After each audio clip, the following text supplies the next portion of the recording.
Adik-adik, hari ini kakak akan membacakan sebuah dongeng yang berlatarkan di sebuah hutan tentang si kancil dan si monyet. Yuk mari kita lihat dan kita simak cerita dongeng ini. Suatu hari di hutan tropis, tempat yang indah dan hijau, udara dan lingkungan yang berkilau bersih. Seekor kelinci bertelinga panjang tinggal di sana. Namanya Koko. Dia memiliki kebun sayur sendiri yang dirawat dengan penuh kasih dan semangat. Dia ingin menanam sayuran terlezat di seluruh hutan.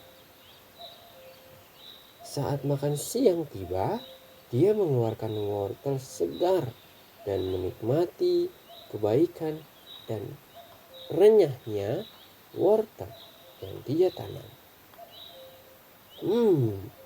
Enak sekali. Aku suka wortel. Wortel itu bagus untuk kesehatan mataku. Kemudian malam pun tiba. Lalu kelinci pun tertidur. Sebelum tertidur dia bergumam. Hari yang menyenangkan. Bisa makan wortel dari kebun yang aku tanam sendiri. Besok aku akan merawat kebunku. Sekarang waktunya tertidur. Keesokan paginya, ketika tiba waktunya untuk memanjakan dirinya dengan wortel yang lezat untuk sarapan, Koko melihat sesuatu yang membuatnya marah. Berkatalah Koko, "Siapa yang telah melemparkan bungkus permen ke kebun sayurku?" Koko semakin kaget ketika melihat ada lebih dari 100 pembungkus berserakan di mana-mana. Setelah berpikir sejenak, dia memutuskan untuk mengikuti jejak sampah. Lalu Koko berkata, "Aku akan mengikuti jejak sampah ini sehingga aku dapat melihat siapa pelakunya." Kemudian Koko pun mengikuti jejak sampah itu. Jejak sampah itu membawanya ke sebuah pohon besar dengan bungkus permen yang tertumpuk di bawahnya. "Hei, di mana kamu yang membuang sampah ke kebun sayurku?" seru Koko dengan kecewa. Koko pun mendongak dan melihat ke atas. Persis di atas kepalanya, di dahan pohon besar, duduk seekor monyet yang tidak sopan. Monyet itu melahap permen dan melempar bungkusnya ke tanah tanpa peduli bungkus permen tersebut berserakan kemana-mana. "Hei, kamu, kenapa kamu membuang sampah sembarangan? Hentikan sekarang juga," seru Koko marah kepada monyet itu. Monyet itu pergi dengan ketakutan. Setelah mendengar suara Koko, dia lari secepat yang dia bisa. Dia meninggalkan semua tentang permen itu.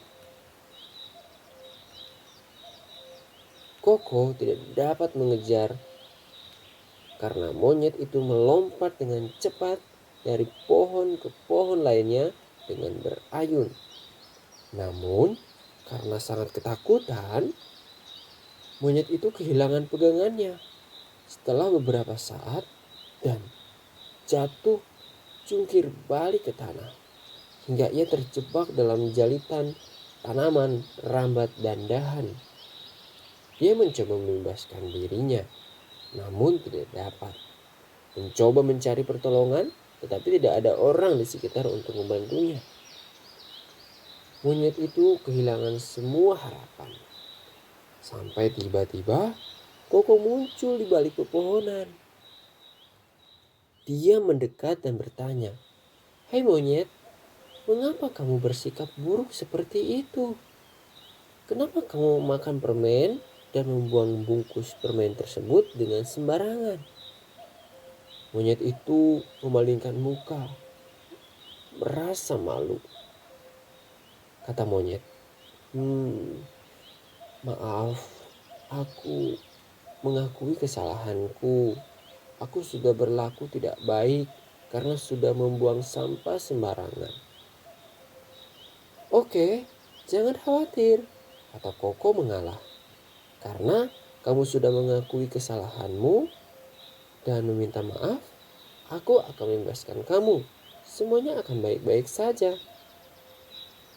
Koko membantu monyet turun ke tanah dan bertanya, sekarang, maukah kamu berbaik hati membersihkan semua sampah yang kamu buang dengan sembarangan itu? Tanya Koko. Oh, betapa malunya monyet itu. Dia tidak mengucapkan sepatah kata pun dan langsung bekerja. Dia membersihkan semuanya sampai ke bagian terakhir, sampai hutan terlihat sama seperti sebelumnya. Dan kemudian Koko mengajak monyet itu ke rumahnya untuk memakan sayur dan buah-buahan yang Koko tanam. Koko memakan wortel kesukaannya dan si monyet memakan pisang buah kesukaannya. Mereka bermakan bersama-sama dan menjadi sahabat. Selesai. Itu adalah cerita dari hari ini.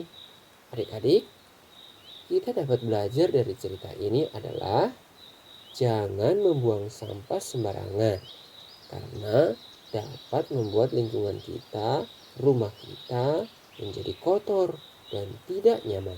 Kita juga bisa belajar dari sikap monyet yang dapat mengakui kesalahannya dan meminta maaf. Kita juga dapat memiliki sikap seperti si kelinci, memaafkan kesalahan orang lain dan membantu kesulitan orang lain, walaupun orang itu berbuat jahat kepada kita. Nah adik-adik, itulah cerita kali ini. Cerita yang suka wortel.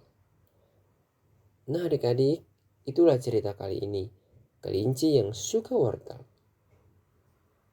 Bye-bye, sampai jumpa di cerita selanjutnya. Jangan lupa subscribe.